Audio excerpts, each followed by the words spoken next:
Hello and welcome to today's webinar presented by Delubal Software. Today we'll be working in our structural analysis and design software, RFEM. The topic for today's presentation is geotechnical soil structure interaction in RFEM 6.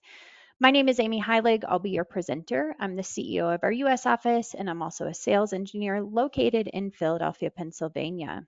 My colleagues Alex Bacon and Siska Cho will be your moderators, answering any questions you may have. They're both support engineers also located in our Philadelphia office. We always want to encourage everyone to ask questions throughout this presentation. You can do so within the GoToWebinar dialog box as shown here. We'll do our best to get to all the questions, but if by chance we don't, we'll certainly send you a follow-up email afterwards. So we'll quickly go over the content that I do want to cover over the next hour today. We'll give a brief introduction to the geotechnical analysis add-on for soil structure interaction available in the program RFEM 6. We'll talk about the different soil material definition types as well as the data input, and then we'll move on to our first example for today, shown over here on the right-hand side, for building soil structure interaction. We'll talk about how to input topics like boreholes and to generate our soil massif for our 3D soil solid. We'll go ahead and take a look at the analysis results and also talk about topics like settlements and the soil stresses. We'll then move on to our second example for pile design, which is also available with the geotechnical analysis add-on. We'll take a look at the pile input and of course run the analysis and how we can quickly generate a load displacement curve for the pile element. So here on the next slide, I want to just give a quick overview of the geotechnical analysis add-on and some of the benefits that it can bring to us. So with this add-on within the program RFEM 6, we can realistically analyze soil structure interaction. And we do so by directly inputting in what we call the soil boring logs. And we have the ability to generate the 3D soil solid, as we see over here on the right-hand side, shown below the structure. We also can consider the groundwater level within the soil solid, and we have several nonlinear soil material models available that we'll go through in more detail on the next slides. But ultimately, we're looking for a true integration of this structure for full soil structure interaction. So not only can we design this structure here, whether it's concrete, steel, or mass timber, but again, we can account for the behavior of the soil with this 3D solid. Then we'll take a look at information in the analysis results like settlements and soil stresses. So we might be wondering, why would we want to use this geotechnical analysis add-on as opposed to a more simplified approach where maybe we have a slab type element and typically we're used to in any FEA program just applying a spring support stiffness to the base of this element. Well, in comparison, the geotechnical analysis, as we just discussed, will generate this 3D soil solids instead, as we see over here on the right-hand side. Well, the first benefit is realistic soil structure interaction. So we want to capture the load distribution, the lateral pressures, and the shear interaction in all directions beyond what the simplified vertical support can provide. We also can account for the nonlinear and layered soil behavior. So we can account for the soil's stress-dependent stiffness, the plastic deformation, and the layered soil profiles for just better accuracy. We can also accurately predict topics like settlement and deformation. So with the soil solid, we can capture differential settlement, lateral spreading, and localized failure just much more effectively than this simplified approach. Carrying on to the next slide here, we have a few more points, including the advanced soil material models. So we have 4 material models available to us here that again we'll discuss in the next slide. So highly nonlinear material models available within this add-on. We can also couple the soil structure analysis. So not only can we analyze the foundation, but in the same file, we can analyze the soil behavior together, accounting for realistic load redistribution. So again, that true soil structure interaction. So all in all, we're going to have a better approach for complex geotechnical scenarios. So this is going to be ideal for deep foundations. We can even account for excavations or variable soil conditions where simply these surface springs fall short. So on this next slide, we do have a few modeling tips when we're talking about this 3D soil solid. The solid dimensions should be adequately defined when we compare this to the structure's dimensions. And this is an image taken directly from our online help manual here in the upper right-hand corner, where our structure is going to have the dimensions A and B. So therefore, these are the starting recommendations here for the size of our soil solid. But we highly encourage you to carry out what we call an edge distance results study. So ultimately, this may be the starting point, but perhaps we can decrease the size of this soil solid. That's going to generate a much quicker analysis, the smaller that this solid is within an FEA program, but we want to see less than 10% changes in the stresses at the boundary surface. If we continue shrinking the size of this solid model and we're seeing higher changes in stress at these boundary surfaces, then we know that our soil solid is not big enough. So we probably want to increase that size, again, to get accurate results here in comparison to the loads that we will apply to the structure as well as the size of the structure. We also want to ensure proper soil layer definitions. So with these complex nonlinear soil materials, the stiffness is going to increase with the depth. We want to ensure with topics like our borehole input that we are adequately inputting in the materials, the material properties, as well as the depths of these soil borings. And for the last point here, the program will automatically create the default boundary conditions of our solid element, but these are always editable. So as you can see here, again, another image from our online help manual, that with the soil solid, in the lateral directions, we are going to restrain the translation. At the bottom of the solid, we're going to set a support here so that translation in all three directions is fixed. And then of course, at the top here, number 2, the solid will be free to move. Now looking at the nonlinear solid soil material models available within this add-on. So soil is a highly nonlinear 3-part system, and this includes soil particles, water, and air. So therefore, we need to utilize special material models that mathematically represent this very complex soil behavior in something like an FEA program. So currently, when looking at RFEM, we have 4 material models available, including the modified Moore-Coulomb, the nonlinear elastic, and the modified hardening soil, as well as the Hoke-Brown.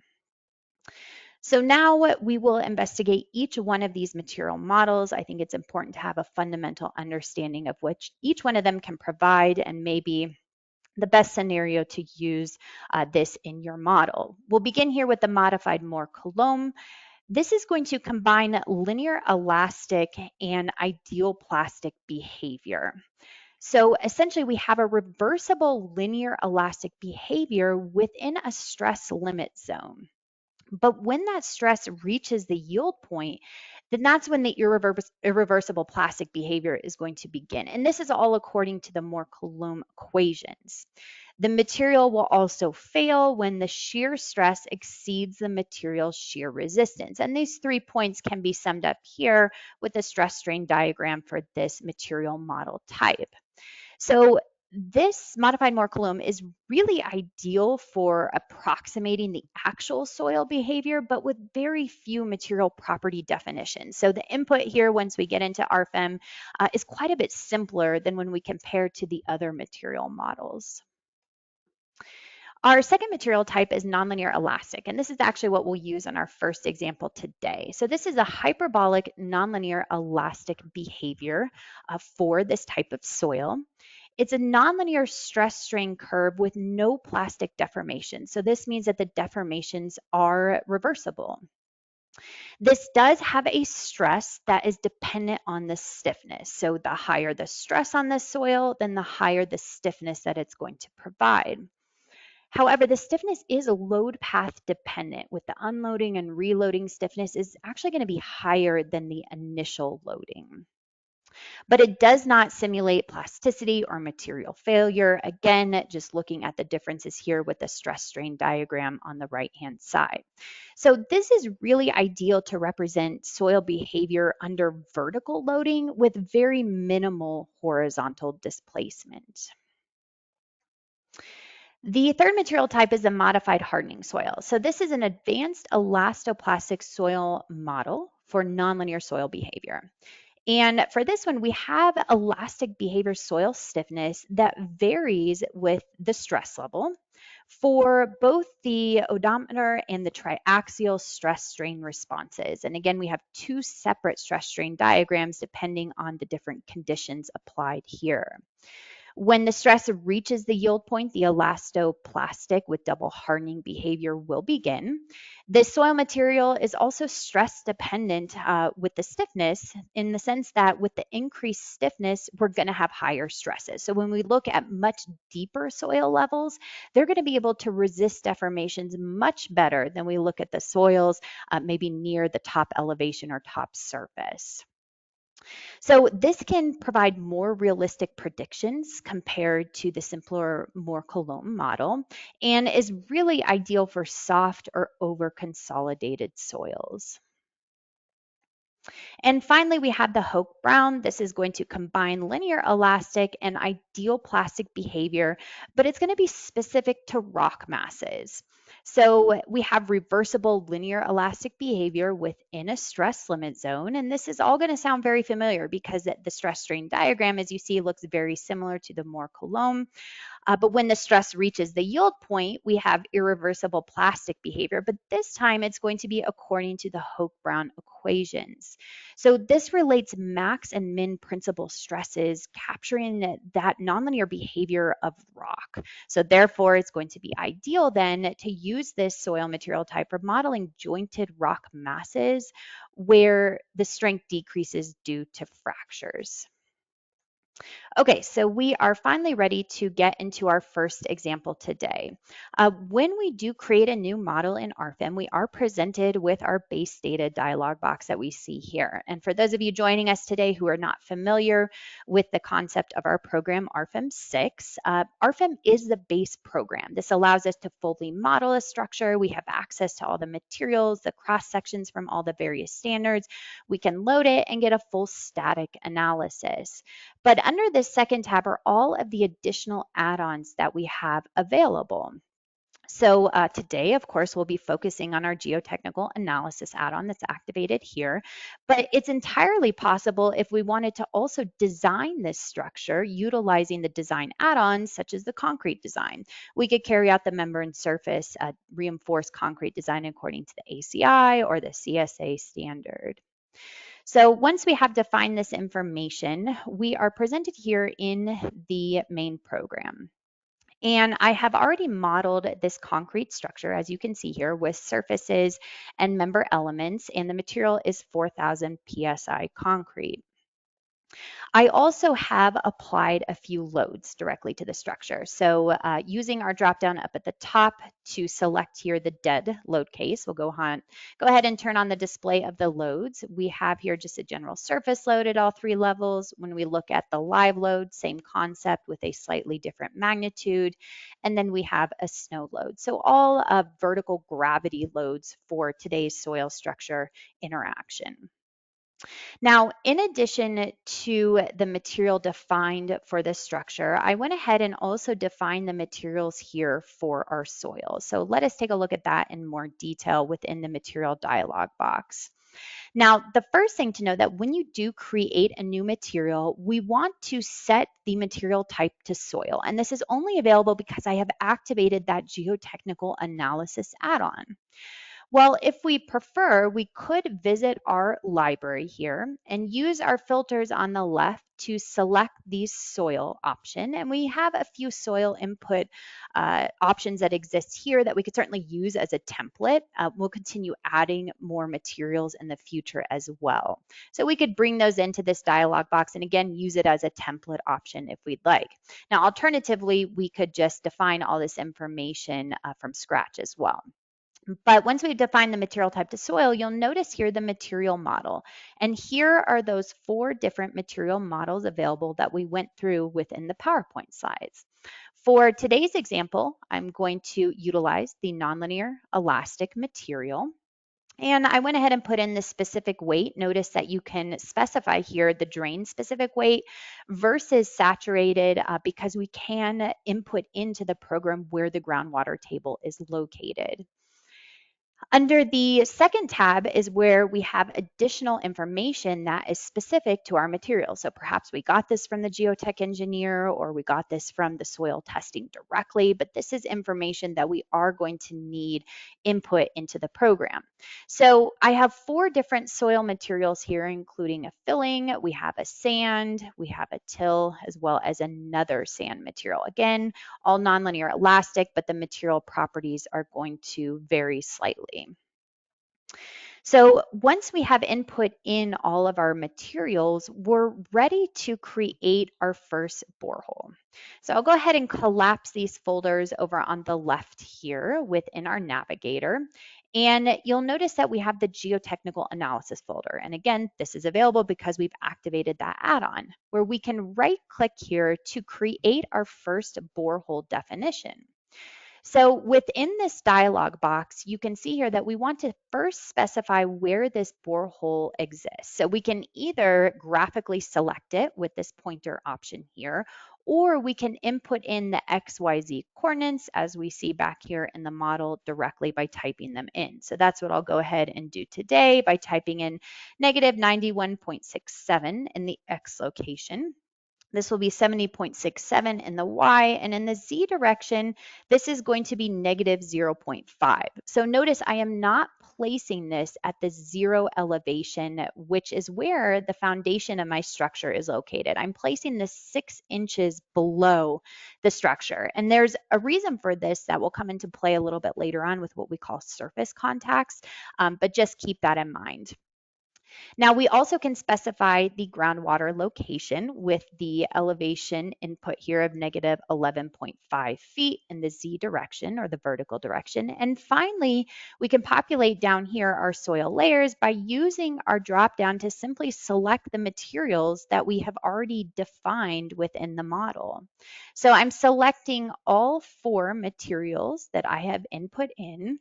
And the second column is where I will input in the depth that each material occurs within my soil testing. So the first depth is going to be 19.67 feet. I use my down arrow key. The next layer depth is going to be 3.25. Then we have 19.67, and the final depth is going to be 36.16. So we get a nice overview here of the elevation of each of the different soil materials. We can even see where the groundwater level is located as well. So once we have input in these different boring logs, and you'll notice here that I have already defined several other boreholes, I'll go ahead and turn these on graphically within the model. So under the second tab, under the geotechnical analysis, I currently have these turned off, so I'll go ahead and activate them. And we have a total of 5 boreholes defined here in and around the structure. So once these are now defined, we are ready to create what we call the soil massif. This will generate that 3D soil solid. So we can take a look at here, and I went ahead and already created this 3D soil solid, but let us go through it. So we can create a new definition type here in the lower left. And the first input is a soil massif type. We're going to set this to boreholes. I'll explain a little bit later on what the soil solids advantage is here, but for now with the boreholes, we can select this option and either graphically select boreholes number 1 through 5 or just type it in directly on our keyboard here. The soil massive center. So this should be placed as close to the center of the structure as possible. So we can graphically select this here within the model, or we could directly, again, type in the X and Y coordinate points. The soil massive dimensions. So we discussed this in the PowerPoint. These dimensions are really important. We want to make sure that it's adequately large enough that we're not seeing the stresses affected at the boundary edges, but we don't want to set it too large so that it affects our calculation time with no added benefit. So we have here the soil dimension in the A direction. So we have a nice picture here showing the A dimension. This aligns with the global x-axis. So we can see the x-axis here back in our model. I have set this to 200 feet. My B dimension is going to be set at 165 feet. This aligns with the global y-axis. We also can account for the groundwater within the soil solid by turning on this checkbox here. So when that is finished, I will go ahead and display here, because I currently have it hidden, is the 3D solid. So if I turn this into a solid rendered view, we get a nice look here at all of the different materials that were generated with the soil solid from the input of the boreholes. Now, notice that some of these boreholes exist outside of the solid, no problem. We're still considering that with the geometry here of these different solids, but we don't necessarily need to extend it clear out to these different locations. Okay, so turning this back into maybe a rendered view here with a transparency, you can see all of these green symbols. These are going to be our support conditions. And I also mentioned this in the PowerPoint that these support conditions are automatically generated for us. But we might be wondering, well, how can I make modifications to this soil solid? Because right now everything is dependent on these boreholes. Well, if we look at the basic objects here, we have the solids option, and the program has automatically generated 4 different solids for each material type. So you can see here solid 2, solid 3, and solid 4. Again, the geometry is dependent on the boreholes. What we have the ability to do is to go back to the soil massive here and say, okay, now that our solid elements are generated, I no longer want this to be dependent on the boreholes. Rather, I can toggle this to the soil solids.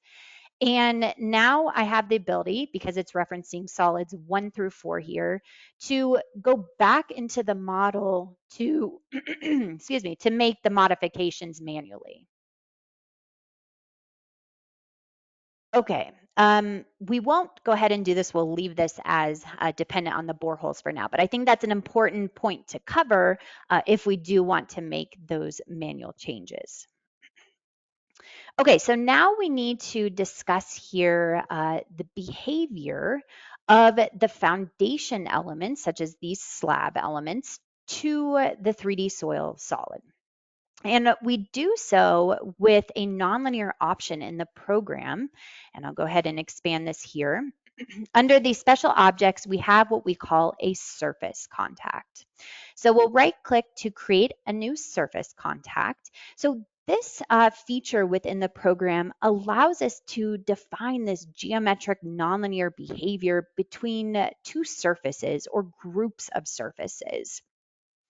So the first surface that we want to select here is going to be the top surface of my 3D solid that represents my soil. So surface number 1. The second surface, I want to define the behavior here with this slab on grade as a portion of my structure. The third input option here is a surface contact type. So with this option, we have the ability here to define the behavior of the contact perpendicular to the surfaces. And we've set this in the dropdown to fail under tension. So if we have tension between these 2 surfaces, we're not going to see any force transmission. But in compression, we'll see the 2 bearing on one another. Now, contact parallel to surfaces, so we're talking about the shear behavior. We have set this to fail if the contact perpendicular to the surfaces fails. And there's some different options you can select from here, but for example, today, this is adequate. So once we have input in this option, we click OK. That surface contact is defined. I also defined here a second surface contact. This is going to be for the grouped surfaces here for my isolated footings at the base of my column. You can see surfaces 18 through 21. And my surface number 1 here is again going to be that top surface of the soil solid with that same nonlinear behavior defined. So the reason why, again, I set the soil solid 6 inches below the foundation elements is because surface contacts cannot be in the same elevation. The program will give you an error. So I set the soil solid 6 inches below the foundation in the vertical direction because my foundation elements are 12 inches thick. So I considered half the thickness of these elements to again set that soil solid 6 inches below this elevation. Okay, the final thing to check here is the FE mesh settings before we move on to the loading. So under calculate mesh settings, and we talked a little bit about this in the PowerPoint here, but the target length for the finite element. So this 1.5 feet is going to refer to the structure element itself. And maybe we want to increase this here to something like 2 feet, just for a slightly quicker calculation. Should be worth noting too that you can always apply mesh refinements at specific surfaces or specific locations if you'd like. But notice that we have a 4th tab here for solids. So this solid element for soil has a completely different input for the FE mesh that typically is going to be much larger. Again, we want to take into consideration maybe something like an FE mesh study that we want to set the FE mesh large enough so that we're not really slowing down the calculation. But if we set it to something too large, then we're going to get inaccurate results. So we want to kind of find this happy medium here. So maybe for this example, I'm going to reduce the soil solid FE mesh to something like 6.5 feet. All right, so now moving on to the loading. We'll open our load cases and combinations dialog box. We already saw that we have applied the dead load, live load, and snow load to the structure. And now you'll notice that the program has automatically created this 4th load case for us for the self-weight of the soil solid. So this was automatically generated with the geotech analysis add-on activated. If we go back to this dead load up here, we are also considering self-weight, but this is for the structure, not the soil. So it's really important now that we address these static analysis settings when we are integrating this soil structure interaction. So let's take a look at these settings here. So by default, the program has the load cases set to a geometrically linear analysis. Perhaps maybe we want to increase the load increments to 4 here for a slightly more accurate calculation with these nonlinear materials. So this is perfectly fine for load cases 1 through 3, but we actually need to make a copy of this static analysis setting. We'll leave it at geometrically linear, the load increments to 4, but now we need to turn on this equilibrium for undeformed structure. This analysis setting is going to be specific for the self-weight of the soil load case number 4 here. So what exactly is this checkbox doing? Let us go back to the PowerPoint where I can explain this further. So this all refers to the initial state considerations of our soil. We want to account for the soil self-weight before the construction begins. So we're talking about adding in the structure self-weight. We're talking about before we add in the dead, live, and snow to the structure itself.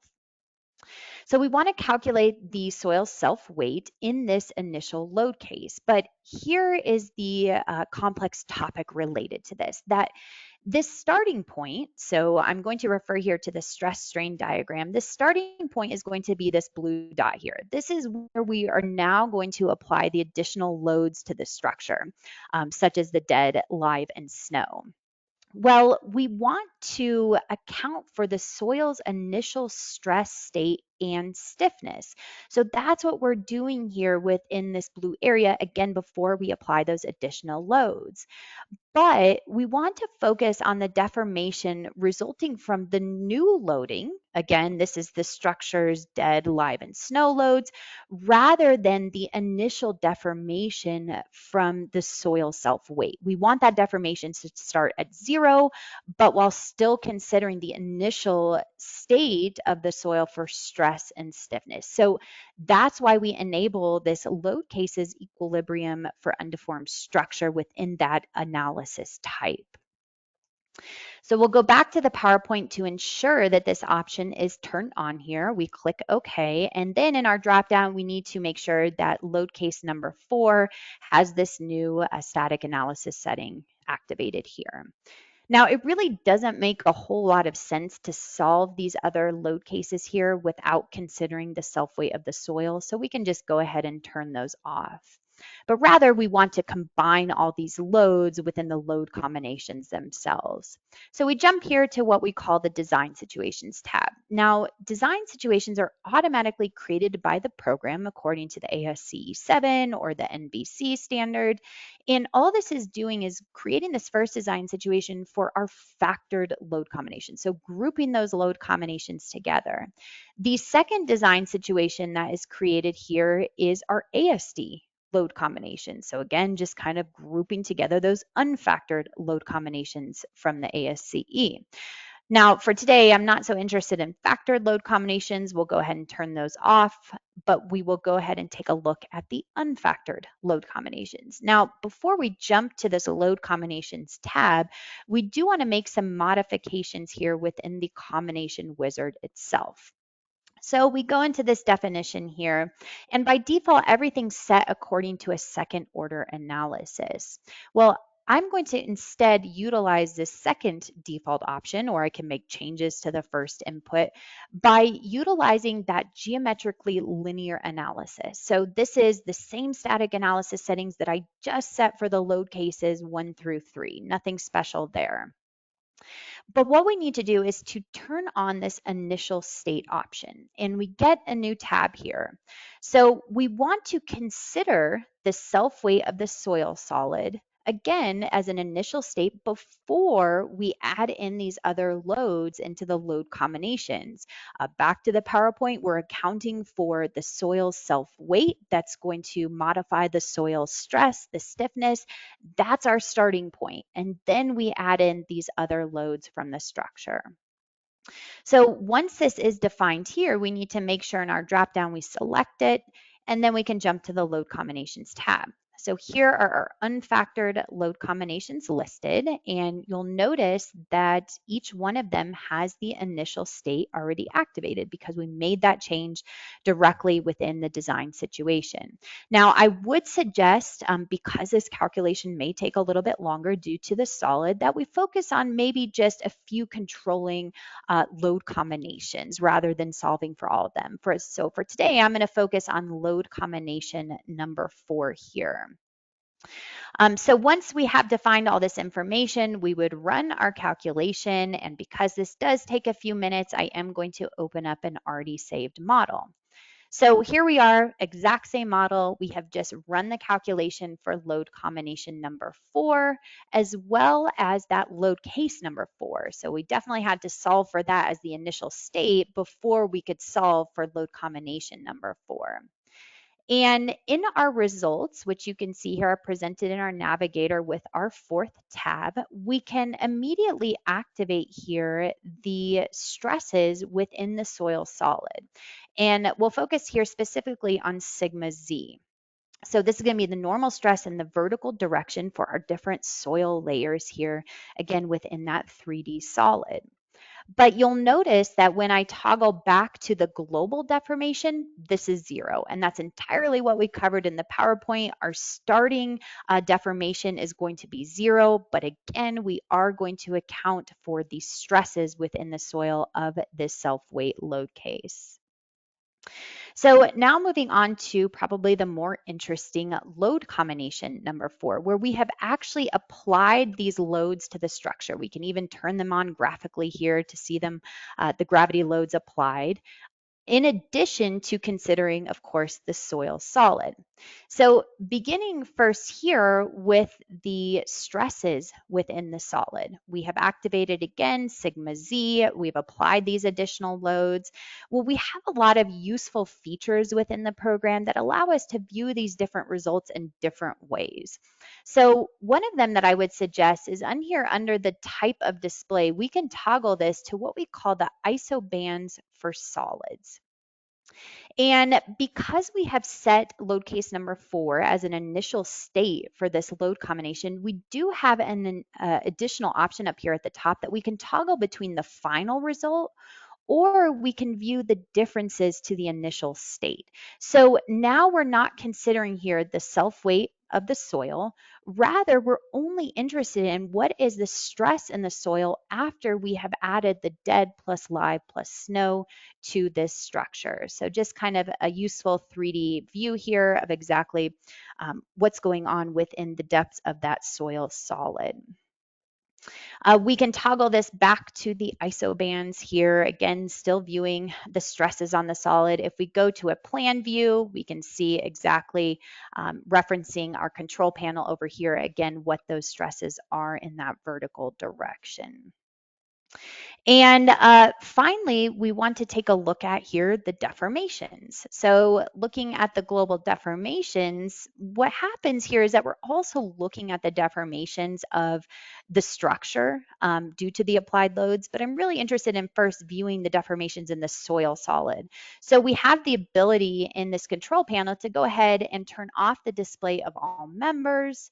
I'm also going to toggle here to turn off the display of all surfaces. And now we're only viewing the deformation within the soil solid itself. We can even increase the deformation factor here. We can go back to a plan view and zoom in and compare this to the global deformations given here in inches. What else will be extremely user-friendly when we're talking about these 3D solids is the use of what we call clipping planes. So we can go back to this first tab here within the navigator, and at the bottom, we have here what's called guide objects. And within here, we have the clipping planes. Now we have 3 clipping planes created by default, but of course you can always add in your own clipping planes or modify these, but we can right click to immediately turn on that clipping plane. That's just going to slice right through that solid. So now we can see the deformations as a function of depth here through the 3D element in RFEM. We can also take this clipping plane and slide it back and forth here. Another nice trick is that if we hold down the control key and we slide our clipping plane, it will actually move in 1-foot increments as well. So that's really addressing all of the result information for the 3D solid. But if we go ahead and turn back off this clipping plane and we go back to our results here, and I'm going to turn back on the results for my surfaces, I'll turn back on the results for my members as well. Remember, we're also interested in the additional stresses here or internal forces from the settlement of the soil structure interaction within the concrete structure itself.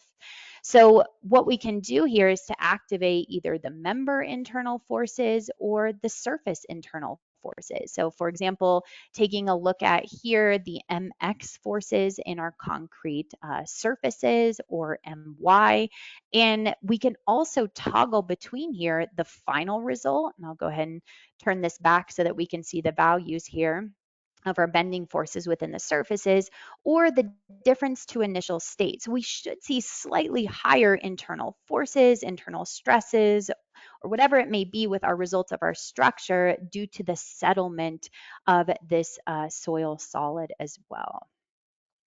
And again, we can utilize those additional add-ons like concrete design to carry out the full structure design all within one file here according to the ACI or CSA standard. All right, we're now ready to move on to our second example. So for this, I'm actually going to go back to the PowerPoint here to talk about pile design. So this is something that's also available with the geotechnical analysis add-on, and there are a few requirements here if we do want to carry this out. The first is that we will release a new member type in RFEM called pile, and we'll certainly see this with our simple example today. Also, it should be known that we need to also activate here the construction stages analysis add-on for the calculation. And the reason why is that soil is a very stress dependent material property. It's very dependent on the load history. And we have these highly advanced nonlinear soil material models that can account for this behavior. But we require the CSA add-on to calculate the deformations and the stresses with simply higher accuracy when we're looking at something like the pile design. We also have only a couple material models that we can use here in that selected list of 4 that we have available. This would either need to be the modified Moore-Coulomb, which we'll use in our example today, or the modified hardening soil. The other 2 material types cannot be used with pile design. We also will integrate the pile, its line, so to speak, directly into these soil solids with an independent mesh. So why we do this is because the solid is the primary component and the pile is secondary. So we want this pile to kind of follow along with the behavior of the soil. And this will make more sense in our example today. The FE mesh length for the soil solid. So we talked about the FE mesh in example number 1. We want to set this to approximately the pile diameter. So that's just kind of the rule of thumb here with our 3D soil solid. The pile result element length, we want this to correspond to the size of the 3D soil element, which inevitably refers back to the pile diameter. This is also controlled in the mesh settings. We set this under the number of divisions for special members. Again, this will make more sense with our example once we get into it. Okay, so we will jump to our model here, and I already have generated in this model the 3D soil solid. The reason why is because we've already covered the basics in example number 1, so we don't need to go through these in detail again, but I will just give a quick overview here, and maybe we turn this to a solid rendered view. So for my materials, again, very simple example today. I've applied here 2 soil materials, maybe one for above the groundwater. This is going to be the modified Moore-Coulomb material type. Again, it can also be the modified hardening soil, but with pile elements, we cannot use these bottom 2. I've input in the relevant material properties as well as under the second tab. You remember from the PowerPoint way back when I talked about the Moore-Coulomb being a little bit simpler than the other input options with the material models. You can see why here. And then I have a second material just for below groundwater, maybe with modified soil property input. So once we've defined this, as we saw from example number 1, we would jump here to the borehole definitions. And you can see here that I have one very simple borehole for today defined directly at the origin. I did define my groundwater elevation at negative 11.5, and I have those 2 soil materials populated here in my table with the relevant depth. So again, nothing new here. If I turn this to a rendered view, we can see that borehole right there at the origin. So once we have the borehole defined, we can jump here to the soil massif. And I'm referencing borehole number 1. I place the soil center, the soil solid material just right here at the origin point. Now, this is a very simple example for today, a single pile element. So my dimensions here are set to something much smaller, 85 feet by 85 feet in both directions. And I'm also accounting for the groundwater. So again, we see that soil solid generated here. The next step is to draw our pile element. So the first thing I'll do is to go ahead and turn off the display of my boreholes graphically.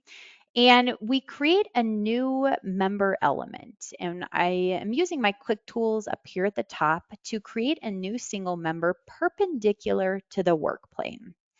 So when I select this, we would need to set here the member type. So as I mentioned in the PowerPoint, when we activate here the geotechnical analysis add-on, we have a new member type called pile.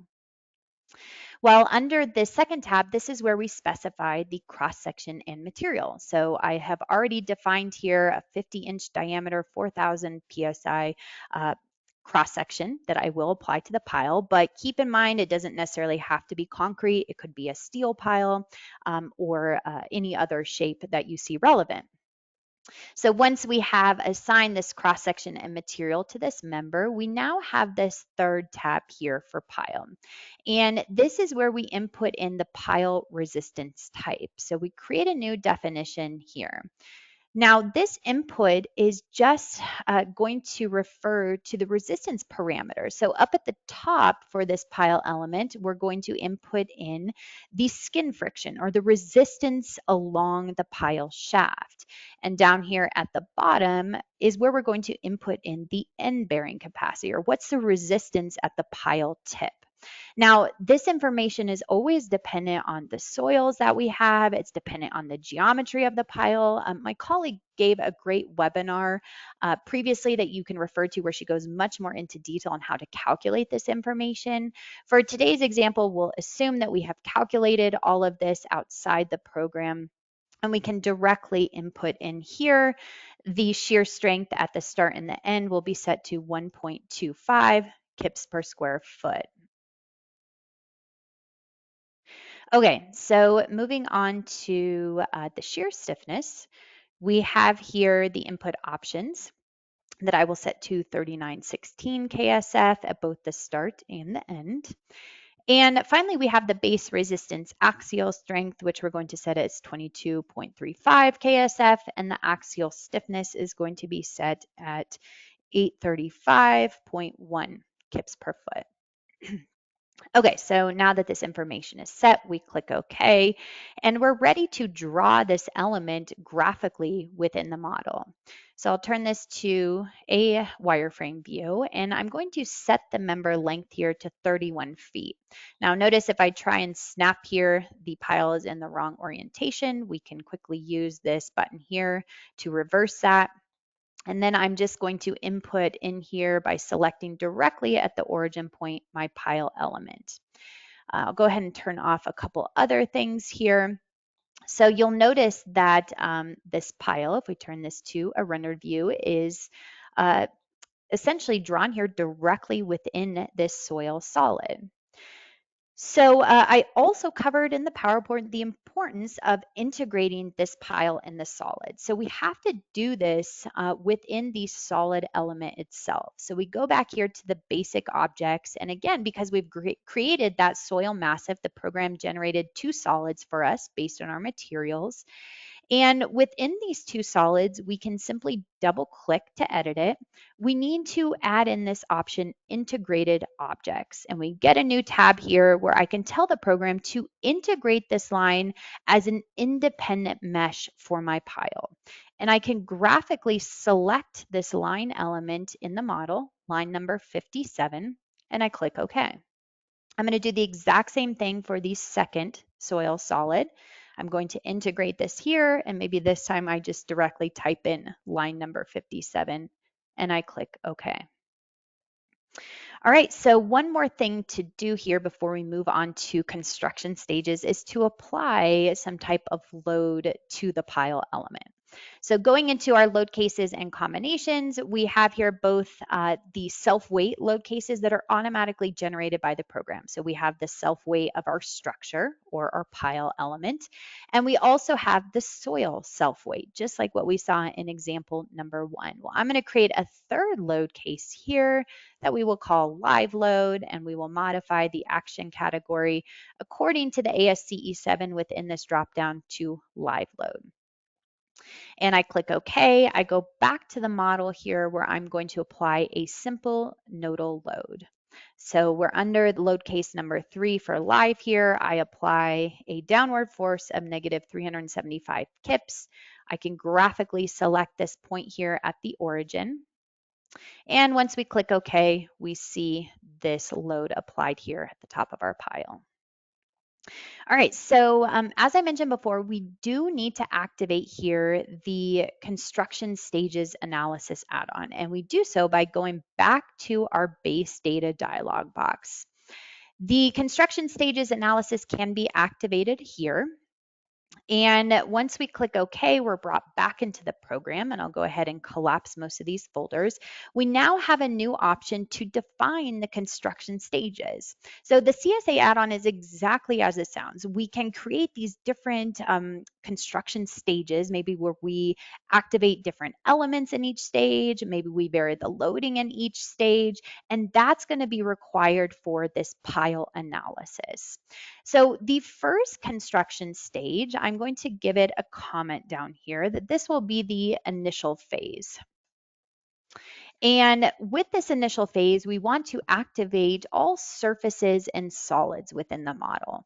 And this is really just specific to our soil. So we want to activate all solids, that's just solids 1 and 2, but we're also activating the surfaces because remember, these surfaces have these boundary conditions here, these restraints that we need to consider.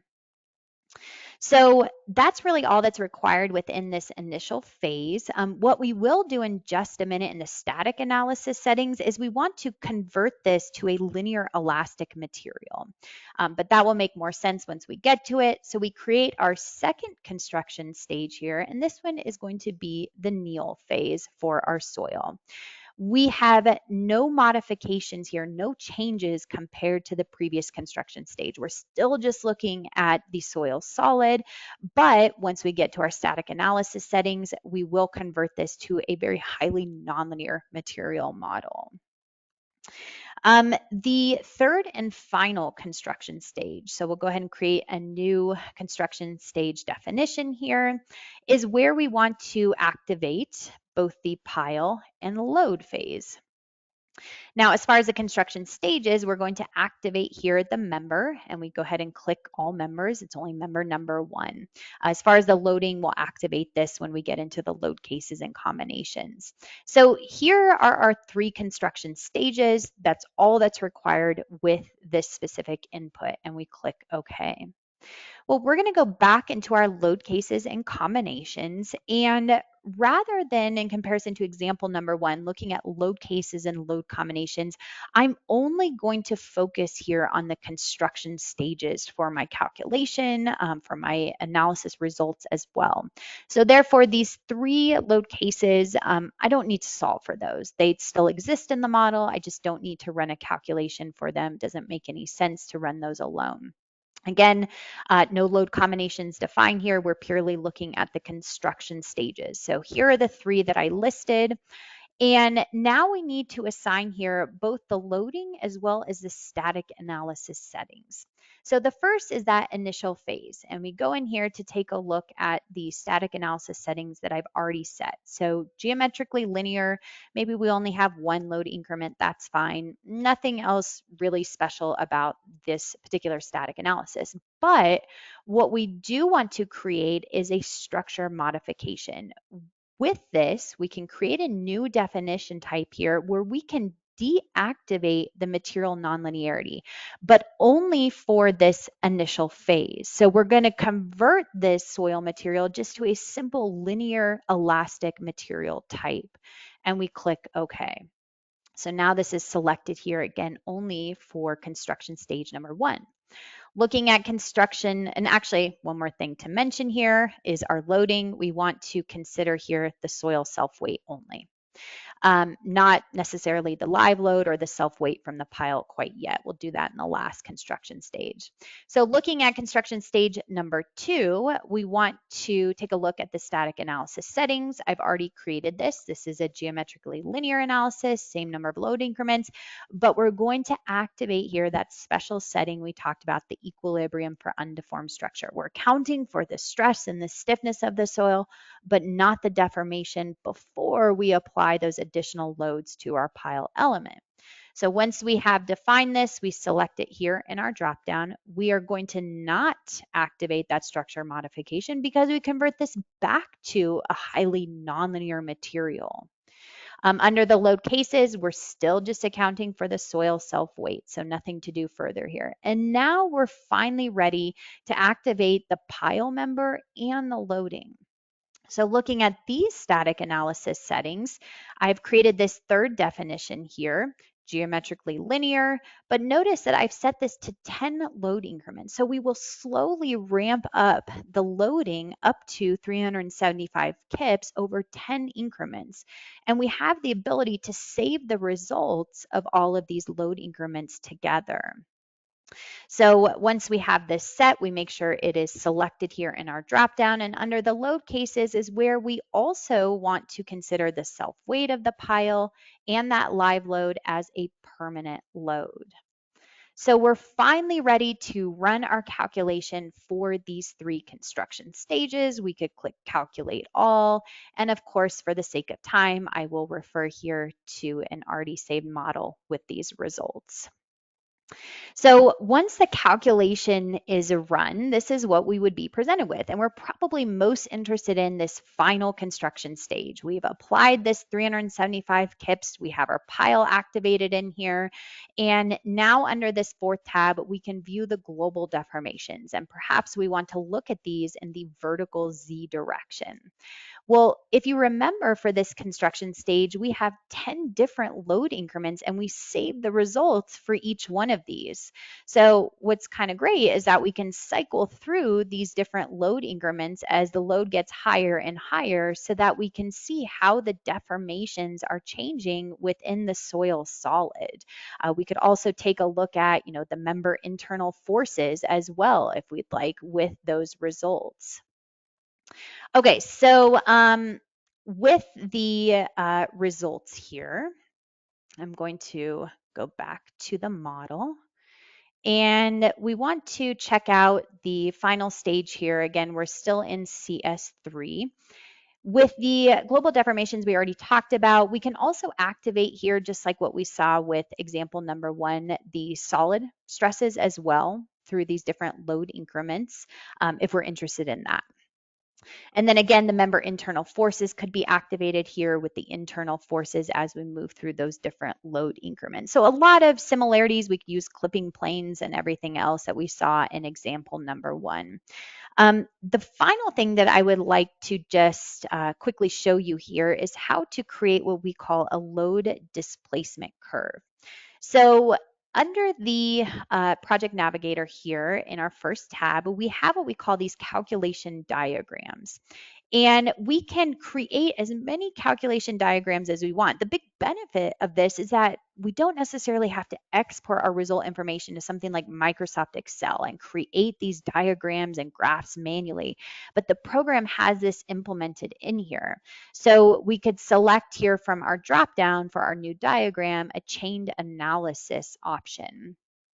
The final construction stage to consider is CS3. So that's going to be once we've activated both the pile and the loading. And then the start construction stage would be CS2. Well, within the horizontal axis drop-down options, you can see all the different options that we have available to display here, but perhaps we choose something like maximum deformation in the global Z direction. In the vertical axis, we can choose something like the member internal forces, and we're probably most interested in the axial forces of this pile.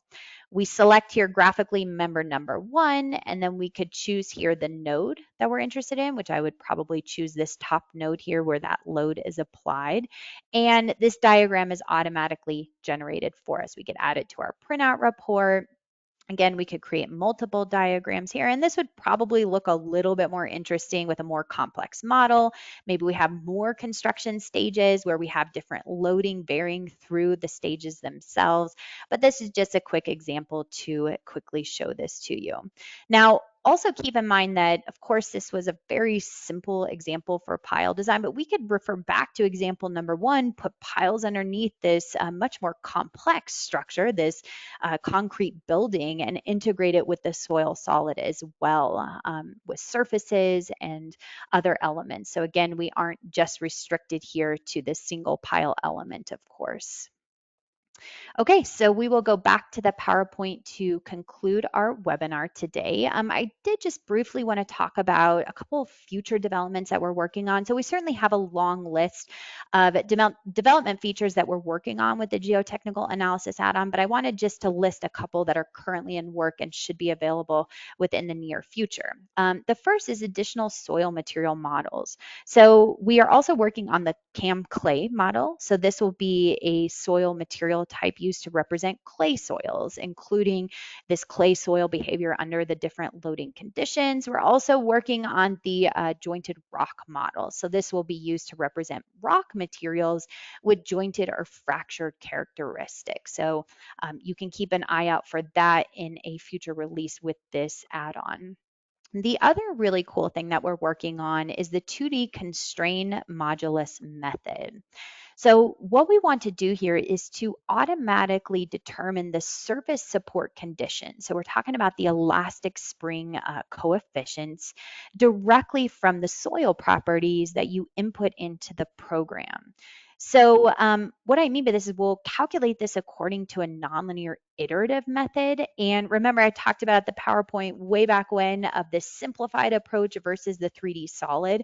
Well, this refers to the simplified approach with just placing spring elements underneath the surfaces, for example, but we're going to calculate these spring coefficients or these spring values automatically for you directly from the different soil properties. So this is certainly a more simplified method compared to what we saw today with that 3D soil solid, but could be a big advantage in some scenarios for your models if you wanted to take that more simplified approach.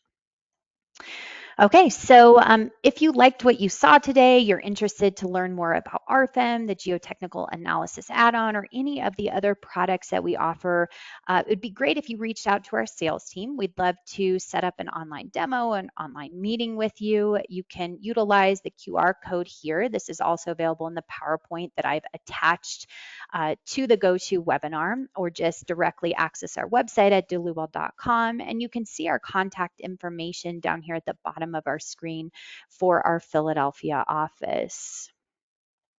We will have many more upcoming webinars. I hold these approximately once a month. You can register at duluwell.com under support and learning webinars.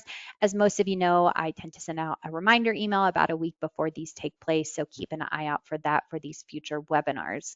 PDH certificates will automatically be emailed to all participants who were here for the full presentation. So this is a requirement of the states that we are pre-approved providers, that you are here for the full 60-minute duration in order to receive that PDH. And if you watch with a colleague or you watch in a conference type setting and you yourself did not register for this GoToWebinar and you are wanting PDH, you'll need to request that at the email address shown here, info-us@duluwell.com.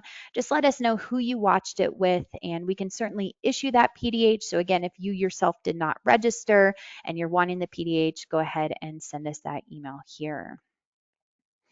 And with that said, I want to thank everyone for attending today. And as always, we hope to see you at the next one. Thanks so much.